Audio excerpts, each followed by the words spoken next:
da igreja, ou tinha medo de ir à igreja, e aquilo entrava dentro da mente da pessoa, e a pessoa ia se tornando cada vez mais retraída. O sentimento da depressão ia tomando conta com aquele aspecto negativo de que a pessoa tinha um problema espiritual. A depressão, ela é um problema de saúde, é uma doença, isso já está mais do que caracterizado na Organização Mundial da Saúde, e é uma doença tratável.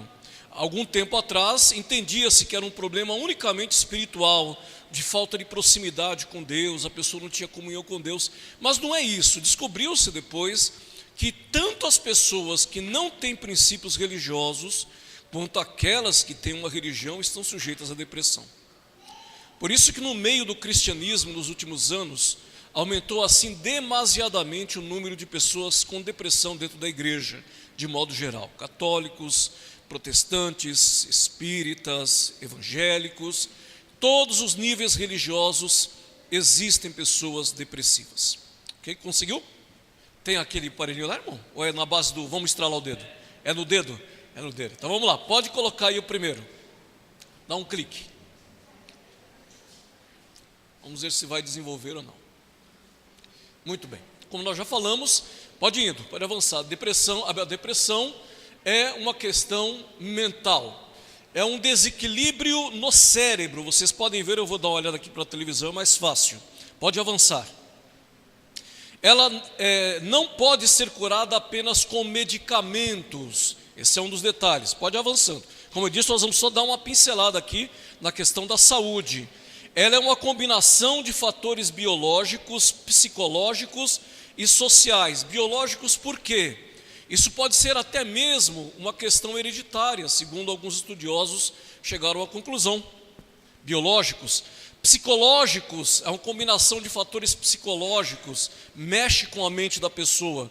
E também sociais, uma série de circunstâncias que envolve a pessoa no seu dia a dia, o seu círculo de relacionamento, as coisas que acontecem no mundo e as coisas que acontecem dentro do seu círculo de relacionamento.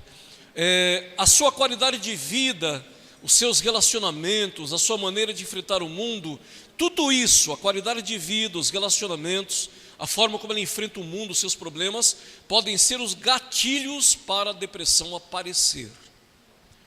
Eu estava lendo uma matéria esta semana, já que tínhamos que participar aqui do culto jovem de vocês, e eu estava lendo que a depressão, ninguém nasce depressivo.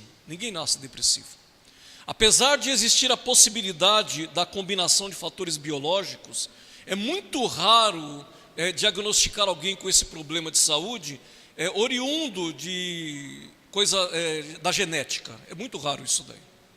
Então ninguém nasce depressivo. Então a depressão ela se desenvolve no decorrer da existência da pessoa. E como nós vimos aqui na questão anterior, é uma combinação de fatores. Ok? Pode ir mais adiante, por favor. Fatores de risco da depressão. Pode avançar. Traços da personalidade da pessoa. Aí atrás está dando para enxergar aqui essa letra um pouco miudinha? Tá? Ok. Fatores de risco. A pessoa tem alguns traços de personalidade que já caracterizam a depressão.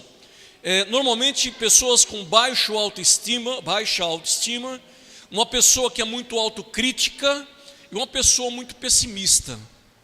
Então vamos ver se a gente vai se encontrando aí nessas situações. Eu já me encontrei alguns pontos aqui desenvolvendo esses slides aqui, viu? Já estava observando, falei, muito cuidado, né?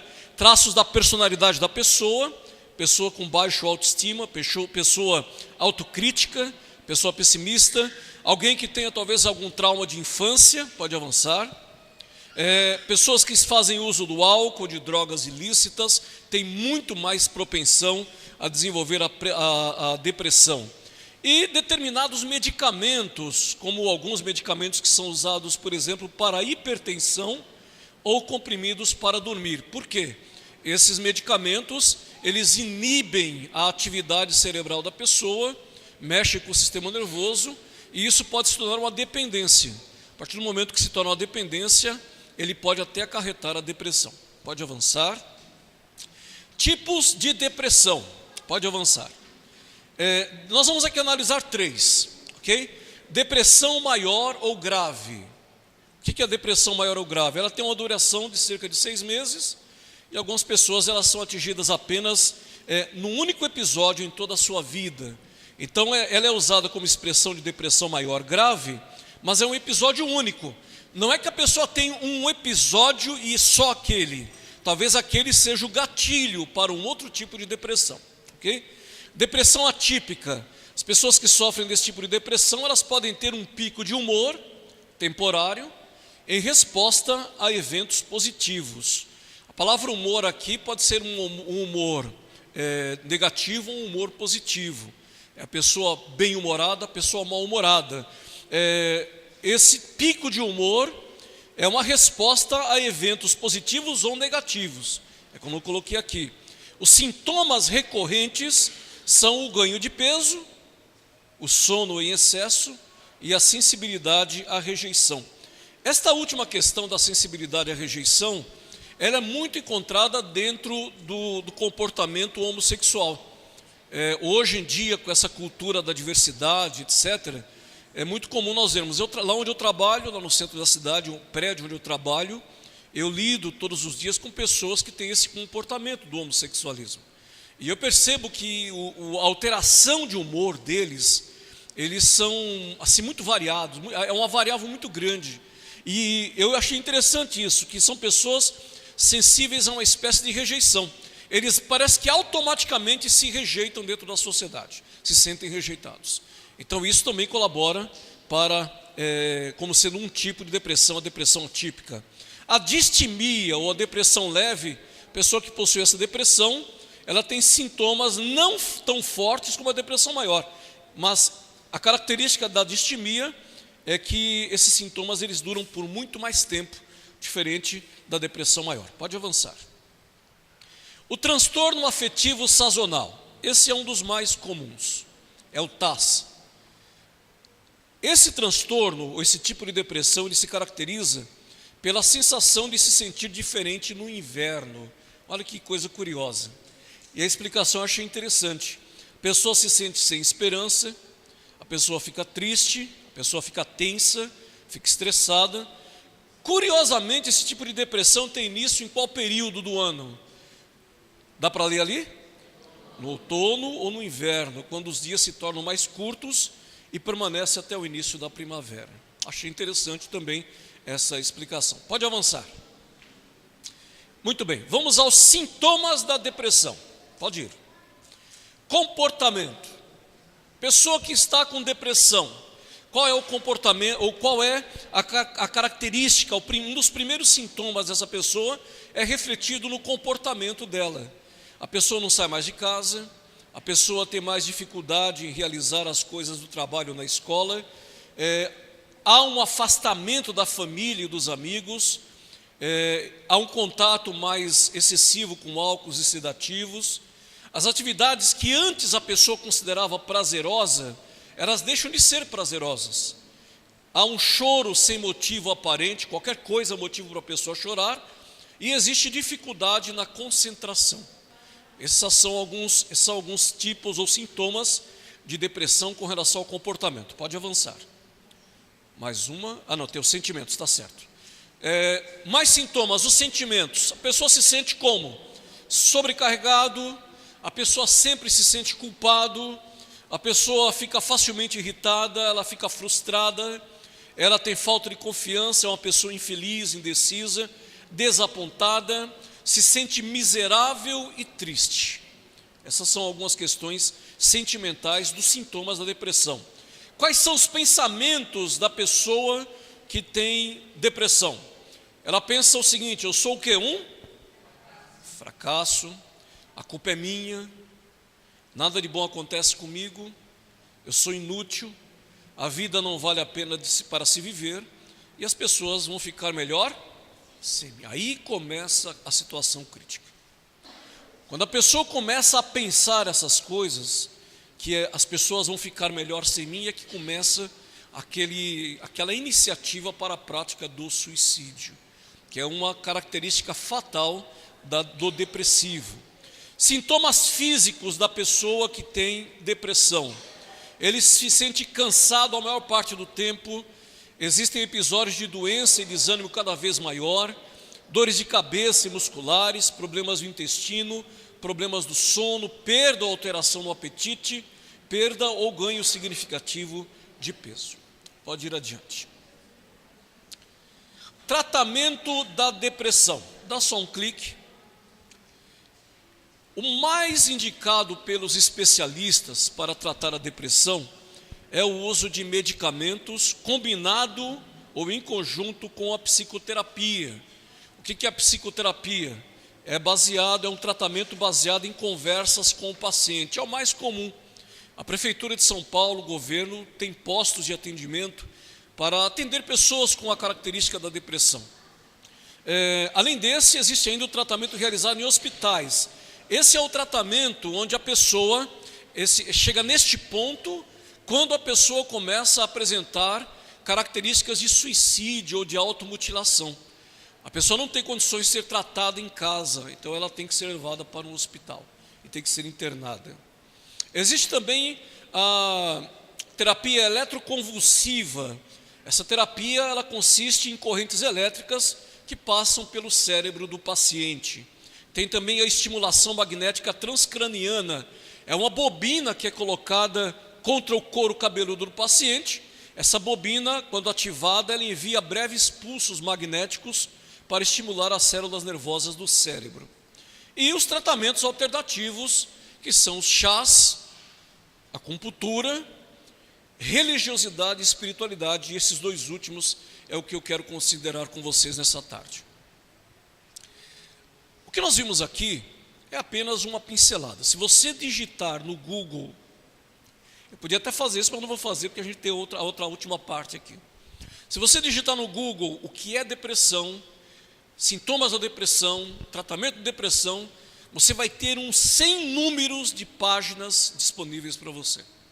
Explicações médicas, explicações terapêuticas, explicações místicas, todo tipo de explicação você vai ter. A grande questão é que existe uma diferença entre a realidade dessa doença e a fantasia que muitas vezes é criada em cima dela. Eu vivenciei essa experiência há pouco tempo atrás. Eu cheguei com minha esposa numa sexta-feira à noite, já das horas primeiras do sábado. Já estávamos arrumados para deitar quando o telefone tocou e a prima da minha esposa, a irmã da minha esposa ligou, desesperada, chorando, e quem atendeu o telefone fui eu. Eu já percebi que tinha alguma coisa errada, pelo fato de ela estar chorando. Mas no primeiro momento eu pensei que era um problema da minha cunhada com o esposo dela, que sempre tiveram problemas de relacionamento. Só que o problema era mais grave. Ela pegou, eu passei o telefone para minha esposa, e no ato que eu passei o telefone, depois de alguns segundos, minha esposa já começou a chorar. Falei, ixi, aconteceu uma coisa muito grave mesmo. Aí minha esposa desligou o telefone e disse, vamos correndo lá para a Casa Verde, porque a Karen tentou se matar. E aquilo me deu uma sensação assim horrível. A Karen é minha sobrinha, ela tem 20 e poucos anos, acho que até na época que eu fiz semana de oração dos jovens aqui, eu cheguei a pedir oração por ela aqui nessa igreja, se não me engano. Acho que foi até aqui mesmo. Foi justamente naquele período. E ela havia tentado tirar a própria vida. Tentou cortar os pulsos, fez isso quando a mãe estava trabalhando e o pai tinha ido para o clube. É curioso porque o pai tem características de depressão, mas nunca foi constatado. Porque ele nunca tentou tirar a própria vida, que é uma característica forte de quem tem depressão. Ali eu pude experimentar de forma dolorosa essa experiência. Fomos correndo para lá, chegamos lá, ela estava bem, mas de lá para cá ela já teve outros picos de depressão, picos extremos. E por que eu estou contando essa história? Eu dei estudos bíblicos para aquela família, para o pai, para a mãe, para ela mesma, a Karen. Durante muito tempo, quando eu fazia programa de rádio lá na Zona Norte, nós saímos do programa de rádio, eu, Elias e o Saraiva, e ficamos ali das 10 até o meio-dia, dando estudos bíblicos, durante 6 meses. Mas não houve decisão ali, não houve aproximação com Deus. E agora, nesta crise que ela teve, depois que passou por esse pico da crise, que ela foi hospitalizada, ficou internada, voltou para casa, começou um tratamento mais intensivo com medicamentos, nós verificamos e constatamos depois que ela começou a procurar meios alternativos de tratamento, dentre eles a feitiçaria. Procurou a Umbanda, depois procurou o Espiritismo e por último procurou a feitiçaria. não teve êxito. A situação dela se agravou mais ainda.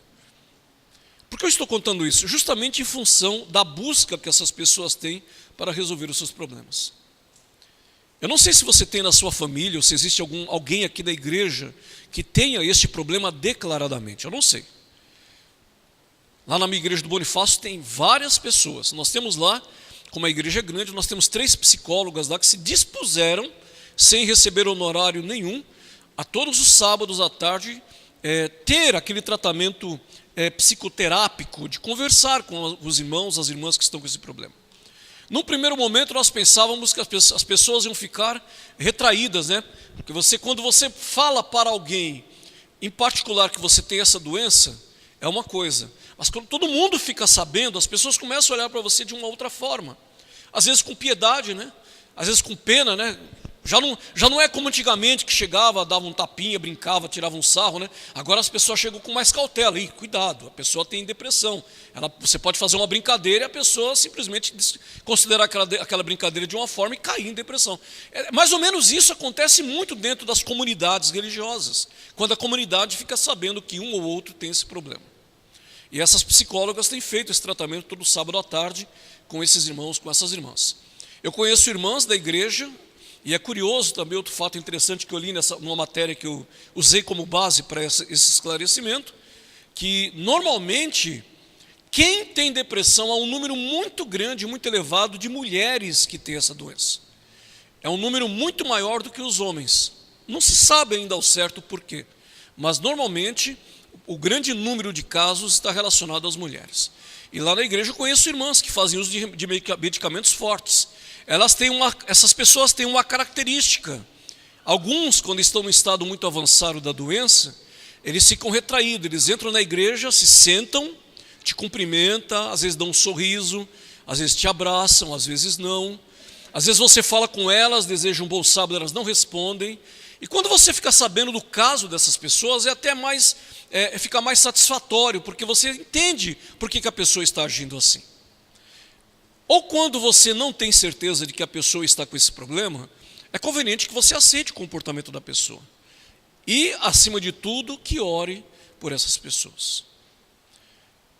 Como eu disse para vocês no começo, antigamente se entendia que esta doença era um problema espiritual. Hoje já não se entende dessa forma. Entende-se que a pessoa ela tem um problema de saúde e pode ser tratado com muito êxito, principalmente quando a pessoa se dispõe a se tratar. Nós sabemos, por todas as vias possíveis, que quando a pessoa deixa o tratamento, se afasta do tratamento, deixa de tomar remédios, deixa de passar no acompanhamento com psicólogo ou psiquiatra, normalmente essa pessoa ela desenvolve um grau duplo de reação adversa da depressão, ou seja, aí a coisa vem de forma pior.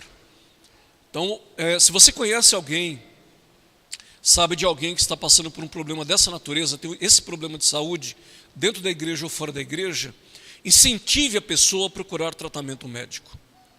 Infelizmente existe dentro da sociedade, talvez até tenha aqui do lado de vocês, alguma dessas muitas igrejas que são abertas aí nas esquinas da vida, essas igrejinhas muitas vezes pregam que a depressão é um problema do diabo, e vivem querendo fazer exorcismo, você vê aquelas coisas horríveis que até às vezes aparecem na televisão. E tem igrejas grandes também, a Igreja Universal do Reino de Deus é uma dessas. Se você chegar lá e disser que tem depressão, eles vão te enfiar num exorcismo contínuo ali. Já houve até casos de morte no início do surgimento dessa igreja, quando as pessoas manifestavam algum tipo de comportamento suicida, etc. Ok? Eu quero terminar nessa tarde usando um exemplo bíblico. Pode dar o clique. Se você trouxe a Bíblia, eu gostaria que você abrisse a sua Bíblia em 1 Reis capítulo 19. Nós vamos ler esses versículos, que são os versículos que mostram a experiência de Elias com a depressão. Não sei se você alguma vez já pensou em Elias dessa forma, mas essa tarde eu gostaria de usar a experiência dele para falar de um outro tipo de depressão que é muito mais grave do que a depressão que está envolvendo a saúde do ser humano. 1 Reis, capítulo 19, versículos 2 a 4. A história muito conhecida de Elias, Mas nós vamos ver aqui a característica da depressão nesse episódio da vida desse personagem bíblico, ok? Eu vou ler aqui na minha tradução, os irmãos podem acompanhar na tradução de vocês. 1 Reis 19, versículo 2 a 4. Da minha tradução diz assim: Então Jezabel mandou um mensageiro a Elias a dizer-lhe: Façam-me os deuses como lhes aprouver, se amanhã, a estas horas, não fizer eu a tua vida como fizeste a cada um deles. Versículo 3. Qual que é a primeira palavra usada? Qual que é a primeira expressão? Vamos usar aqui, usar aqui essa projeção. Você também pode comparar com a sua Bíblia. No versículo 3, qual que é a primeira expressão usada com relação à pessoa de Elias? O que diz aí? Elias teve medo. Qual foi a reação? Veja, ele sentiu medo e ele teve uma reação. Estamos usando expressões que nós vimos aqui quando falamos no início da depressão. Ele teve medo, e o que foi que ele fez quando ele teve medo? Ele fugiu. Qual que foi a razão da sua fuga, diz aí a Bíblia? Para preservar a sua vida.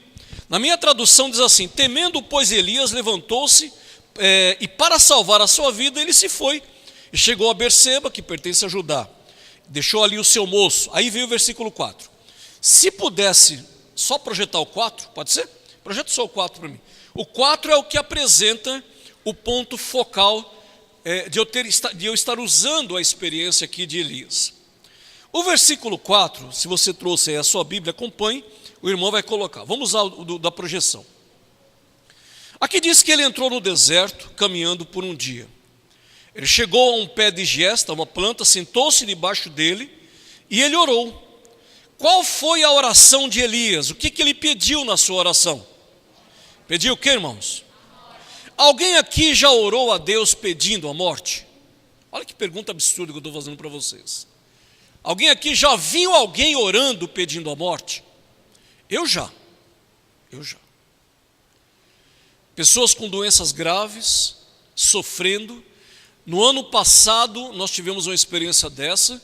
Nós fomos visitar um irmão que já era um irmão da igreja há muitos anos, era um dos fundadores lá do Bonifácio. Ele foi embora, voltou muito debilitado, ficou na casa da filha. A filha tem problemas sérios psicológicos, maltratava ele, e ele ficou jogado numa cama lá no canto da casa. Quando eu fui visitá-lo, a cena era terrível, terrível. Não vou ficar descrevendo a cena, porque nem vale a pena. Mas uma das frases que o irmão Oswaldo pronunciou, logo quando ele me viu, fazia muito tempo que ele não me via, ele deitado seminu, com um fraldão lá na cama, ele disse assim: Livingston, ore para Deus tirar a minha vida. Olha só. Ore para Deus tirar a minha vida, porque eu não aguento mais. Mas ele tinha um motivo. Ele estava debilitado, sabe? Ele estava num estado, a pele dele toda cheia de feridas, ele já não andava mais, dependia da filha que maltratava ele. Então a cena que a filha encontrava, largava ele lá e ia trabalhar, é só ela para cuidar dele, uma coisa terrível. Então ele tinha uma razão para pedir que nós orássemos, ou ele mesmo pedia a Deus para que Deus tirasse a sua vida. Elias, a Bíblia diz que ele fugiu de Jezabel, foi para o deserto, um lugar vazio, um lugar que não tinha ninguém, e lá ele sentou embaixo de uma árvore, de uma planta grande, e orou a Deus pedindo a morte. A Bíblia não diz que Elias tinha uma doença mortal, uma doença grave. E é interessante que o conteúdo de parte da oração dele, porque a Bíblia não descreve todo o conteúdo da oração dele, mas parte da oração dele é descrita aí. Ele diz o quê? Já não sou melhor do que os meus antepassados. Lembram-se da característica do depressivo? Todo mundo é melhor do que eu sou pior que todo mundo. Não é que Elias tinha esse comportamento depressivo sempre, mas uma circunstância da sua vida o levou a ter um episódio de depressão. A pessoa que é depressiva, ela foge da sociedade, ela se isola da sociedade. Quando ela está passando por um problema e aquele problema desperta nela o pico da depressão, ela se ausenta da presença das pessoas e procura vivenciar a sua triste experiência isolado dos demais. Foi o que Elias fez. Elias, ele passava por um problema, mas se você ler todo o capítulo e você vê as experiências anteriores, Eu pergunto para vocês, ele tinha motivo para confiar em Deus? Sim ou não? Sim ou não, irmãos? Muitos motivos. Primeiro, se você ler os capítulos anteriores, você vai ver, apesar da experiência de Elias começar no capítulo 17, no anterior ao 19 ali vinha fracionada a experiência, por exemplo, dos profetas de Baal. Existe experiência maior, milagre maior do que aquele dele ver a presença, a manifestação de Deus ali no meio daqueles 400 profetas ali? Não. E posterior, logo em seguida a essa experiência em que ele presenciou a manifestação e o milagre de Deus, ele vai de frente com Jezabel, e Jezabel diz assim: eu vou mandar matar você. Aliás, é interessante, deixa eu ler para vocês aqui esse ponto. A Bíblia diz assim, eu vou ler aqui na minha só para poder, mas pode acompanhar normal aí. No verso 3 diz que Jezabel não mandou um exército procurar Elias. A Bíblia diz que Jezabel mandou um mensageiro. Não foi nem Jezabel que foi pessoalmente falar com ele. A Bíblia diz que ela mandou um mensageiro para dizer: olha, Elias, eu vou arrancar a tua cabeça, eu vou te matar, pelo que você fez com os meus profetas ali. Então, primeiro, foi uma pessoa para dar um recado. Se Elias, que havia presenciado o poder e a glória de Deus naquela manifestação junto aos 400 profetas, se ele tivesse a sua fé fortalecida, ele imediatamente teria dado risada e disse: tudo bem, manda vir, pode vir aqui me matar, eu estou aqui, o meu endereço é esse, estou aqui quietinho, estou esperando, mas não vou deixar de fazer a vontade de Deus. Não. O que foi que Elias fez? Quando ele recebeu a notícia, ele fez o quê? Ele fugiu, ele saiu correndo, ele deixou o seu servo ali no meio do caminho e foi embora lá para onde ele tinha que ficar, no deserto. E lá no deserto ele manifestou os picos de depressão. Não era uma depressão padrão de alguém que está com problema de saúde. Esse tipo de depressão que Elias manifestou aqui na sua experiência é uma depressão perigosa, porque envolve Deus. É quando a pessoa, ela se cansa de Deus, ou deixa de acreditar que Deus pode fazer alguma coisa na vida dela. Quando Elias estava lá, nesse seu momento de tristeza, a Bíblia diz assim que ele olhou, aliás, diz aqui ainda na continuação da experiência, que ele se deitou, ele dormiu debaixo do zimbro, e aí Deus mandou um anjo para falar com ele. O que esse anjo disse para ele? Levanta-te e come. Ele olhou, viu junto à sua cabeceira um pão sobre as pedras, foi lá, comeu, ele bebeu, mas ele não reagiu. Ele permaneceu inerte como ele estava quando ele chegou ali. Ele comeu, bebeu e voltou a dormir. Aí Deus voltou novamente através do anjo, tocou ele e disse: olha, levanta e come, porque você tem um caminho para seguir. E aí a Bíblia diz que ele se levantou lá no verso 8, comeu e bebeu, e a expressão usada é que com a força daquela comida é que ele caminhou 40 dias e 40 noites até chegar em Horebe, o monte de Deus. Quando chegou em Horebe, lá no monte, ele entrou numa caverna e passou ali a noite. Aí Deus fez uma pergunta para ele: o que você está fazendo aqui? Vejam a resposta dele no verso 10, diz assim: eu tenho sido zeloso pelo Senhor, Deus dos exércitos, porque os filhos de Israel deixaram a tua aliança, derribaram os teus altares, mataram os teus profetas à espada. Ele relaciona um monte de dificuldades. Observem que quando Deus pergunta para ele: o que você está fazendo aqui? Ele não fala assim: eu estou aqui porque o Senhor me mandou vir para cá. Não foi, ele tinha comido, bebido e andou 40 dias, 40 dias, agora eu vim para cá, conforme o Senhor queria que eu viesse. Senhor, eu presenciei aquele ato maravilhoso lá junto aos 400 profetas. Ele não fala do que Deus havia feito por ele, ele apenas mostra as dificuldades das circunstâncias perimetrais, característica do depressivo. Ele olha ao redor para as circunstâncias e ele se sente isolado, ele se sente constrangido. Então ele diz assim para Deus: Senhor, eu tenho sido zeloso, eu tenho ido na igreja, eu estudo a lição da escola sabatina, eu oro, eu canto, eu sou professor, sabe, eu sou tudo, eu faço tudo na igreja. Puxa vida, mas o que está acontecendo? A tua igreja está vazia, os irmãos não colaboram, sabe, aquela visão negativa da religião, aquela visão negativa da vida espiritual. Ele coloca aqui: olha só, os inimigos derrubaram os teus altares, mataram os teus profetas. E ele usa uma expressão no final do versículo 10, aqui na minha tradução, ele diz assim: olha, e eu fiquei só. Ele mesmo chega a uma conclusão. Veja o que se passava na cabeça dele. Na concepção de Elias, só ele havia sobrado de crente lá na sociedade dele, só ele. Então isso parecia ser bom? Não, isso era ruim. Porque da forma como ele estava colocando essa situação, era ruim. Diz, olha senhor, está tudo acontecendo, há uma inversão de valores dentro da religiosidade hoje em dia, Senhor. E só eu fiquei aqui para fazer o que está de acordo com a tua vontade. Não. Ele ainda usa uma expressão no final do versículo 10, estão procurando tirar a minha vida. Aí então vem a ordem de Deus. E aqui eu quero terminar usando essas palavras aqui, meus queridos. Deus escutou tudinho que Elias tinha para dizer. As críticas, as lamúrias, os murmúrios. Foi lá, deu pão, deu água, fez ele se levantar, fez ele andar. Ouviu tudo que ele tinha para dizer. Agora Deus diz o seguinte: sai e põe-te neste monte perante o Senhor.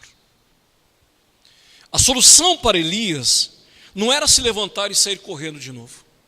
Ele precisava sentir a presença de Deus.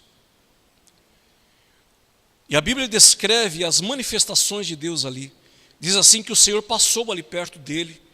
Houve um grande vento forte que fendia os montes, que despedaçava as penhas. O Senhor não estava no vento. Depois veio um vento, depois do vento veio um terremoto, mas o Senhor não estava no terremoto. Depois do terremoto veio fogo, mas Deus não estava no fogo.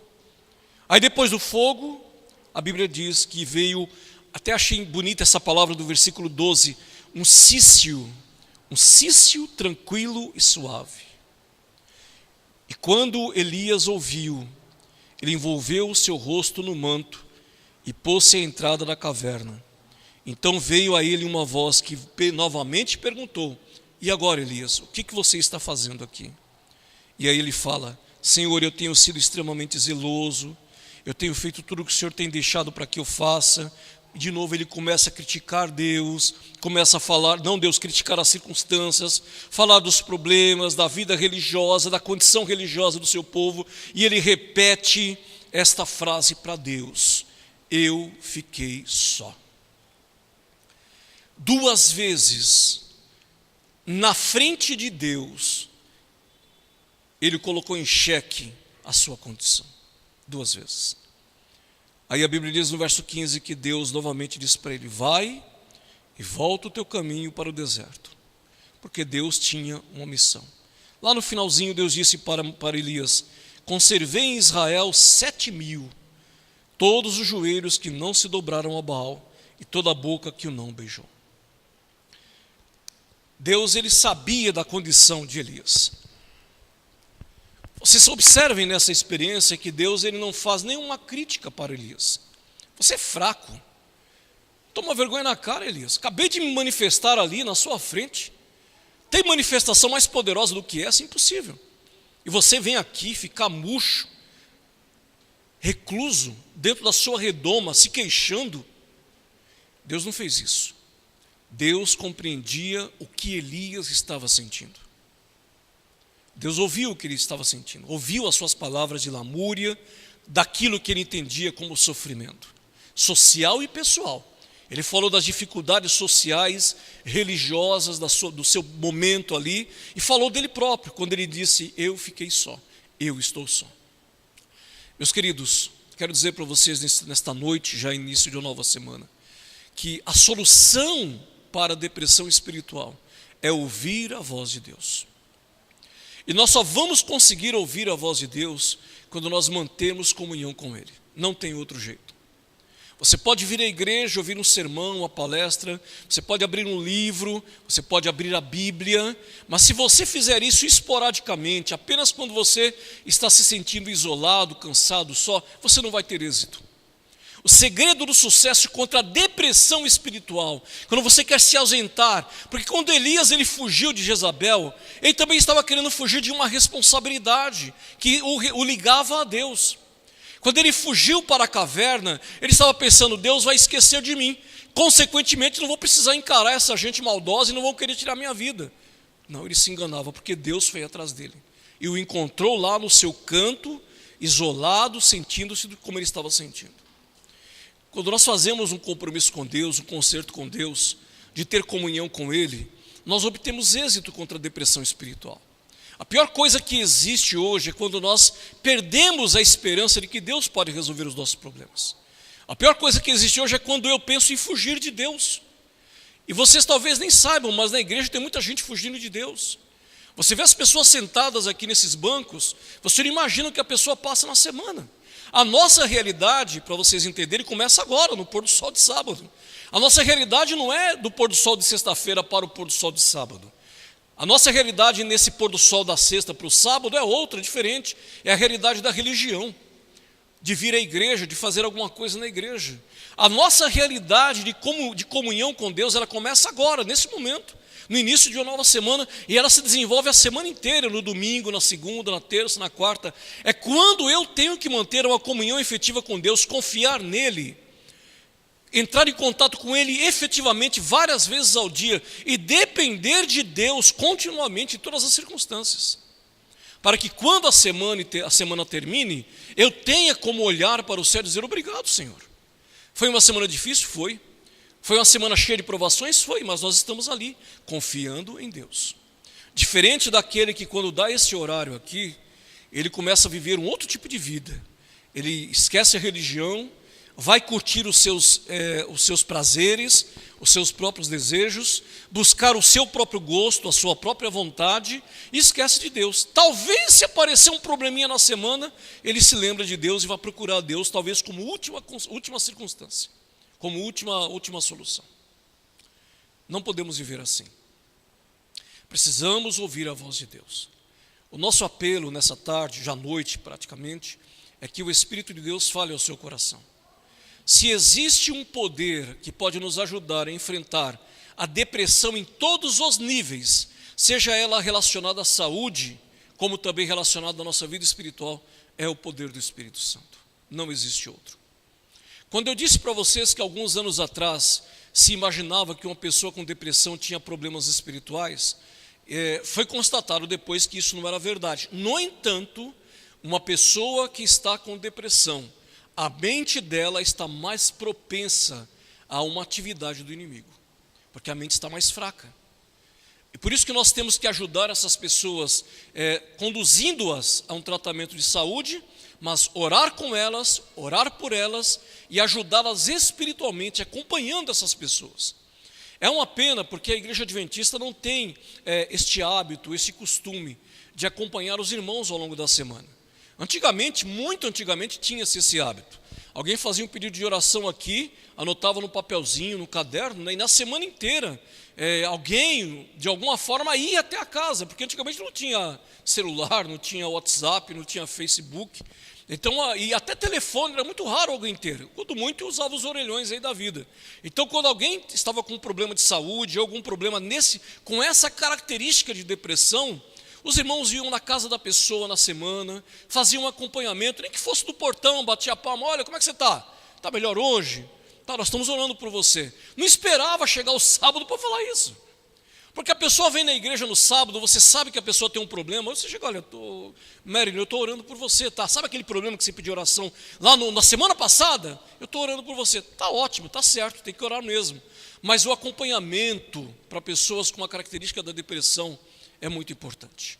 Visitação constante, para que a pessoa não se sinta isolada. Um dos sentimentos da pessoa que está com depressão, tanto na questão de saúde quanto na questão espiritual, é ficar reclusa, se retrair, ficar trancado dentro de casa, sem ter vontade para nada. Quando nós avançamos, passamos por cima desse obstáculo e fazemos contato com essas pessoas, estamos quebrando esse paradigma. Estamos entrando na vida da pessoa para que ela entenda que ela tem que ter uma vida social e que nós nos preocupamos com ela. Ok? Então que Deus nos abençoe, que o Espírito Santo de Deus nos impulsione a agir dessa forma junto a essas pessoas. Se nessa tarde eu estou falando para alguém que tem uma dessas características que nós mencionamos aqui, não perca a esperança. Não perca a fé, não desanime. Todos nós estamos sujeitos a isso, principalmente nos dias de hoje. Lá onde eu trabalho, no prédio, além de morarem muitos homossexuais, moram também muitas pessoas de idade. E olha, eu tenho visto, lá tem tanta gente de idade com depressão. Tem uma senhorinha que ela toda semana, quando ela vai comprar o pão, todos os dias ela faz questão de subir na administração. Quando ela não pode, ela liga do interfone: ô Levi, chama de Levi, Levi, não esquece de orar para mim na tua igreja não, tá? Ela não tem nem religião, nunca falou qual era a religião dela. Mas não esquece de colocar, no começo ela falava: não esquece de rezar por mim, né? Depois ela ficou sabendo que eu sou adventista: não esquece de pedir oração na tua igreja por mim, não. As pessoas precisam, elas sabem que existe um Deus, mas é difícil compatibilizar você saber que existe um Deus e você se sentir recluso, triste, doente, desanimado. Até nós que somos cristãos, que sabemos que existe um Deus, nos sentimos assim, por vezes. Então, meus queridos, vamos ajudar essas pessoas, vamos nos ajudar a ter cada vez mais comunhão com o nosso Deus, ok? Podemos orar? Pode ser? Vamos ficar em pé e vamos conversar com Deus.